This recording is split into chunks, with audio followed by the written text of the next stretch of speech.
Pour qui bat le cœur de Nina? Hugo aimerait bien le savoir, et c'est bien sûr cette cruciale et éternelle question qui va nous attacher aux deux héros de cette série palpitante dans tous les sens du terme.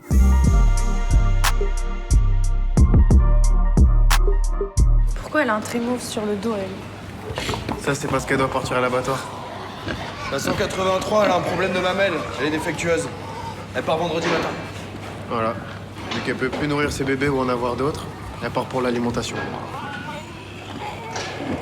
Tout commence par une révélation organique. En premier lieu, si le cœur de Nina bat, c'est grâce à une valve de cochon qu'on lui a greffée quand elle était enfant. On se souvient de Truisme, le roman de Marie Darrieussecq dans lequel une jeune femme vivait une mutation qui la transformait en truie. Cette fois, l'hybridation est carrément un principe de départ et pose de façon immédiate, incarnée, la pensée du lien entre espèces, la proximité du monde humain et animal. Quand Nina apprend cette vérité qu'on lui avait cachée, tout est bousculé, remodelé et elle prend la route avec Hugo et avec une truie pour sauver celle-ci de l'abattage. On pourra l'emmener dans un refuge pour les animaux menacés. Mais c'est où exactement ce refuge? C'est dans les Pyrénées.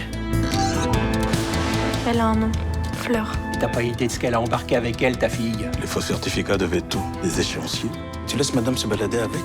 Prie pour qu'on retrouve ces petits fumiers avant le keuf. Depuis le début, tu savais pas où t'allais? De quel droit gardons-nous en captivité des mammifères sensibles? Peut-être que Fleur, elle serait bien là-bas. Avec fougue et inventivité, la série met en scène comme une grande aventure, ce qui est l'un des défis des nouvelles générations. Repenser la place de l'homme dans la nature, faire voler en éclats le sempiternel rapport de domination et la crispation anthropocentrique. Et une fois encore, c'est la plateforme Slash de France Télévisions, à laquelle on doit récemment l'excellent Cher Tendre ou avant Scam, qui s'empare avec justesse de ce qui anime la jeunesse d'aujourd'hui. Sur un air de road movie qui fait parfois penser à l'adorée série anglaise The End of the Fucking World, la fille au cœur de cochon fait vibrer avec tendresse la révolte adolescente, la force de l'utopie, l'émerveillement devant une nature filmée comme un monde à redécouvrir. T'as défoncé ma caisse, je vais te tuer, toi. Attaque! Quand j'étais petite, je me suis fait opérer à cœur ouvert. Et on m'a mis un bout de cœur de cochon. Je suis différente. Je vous entends.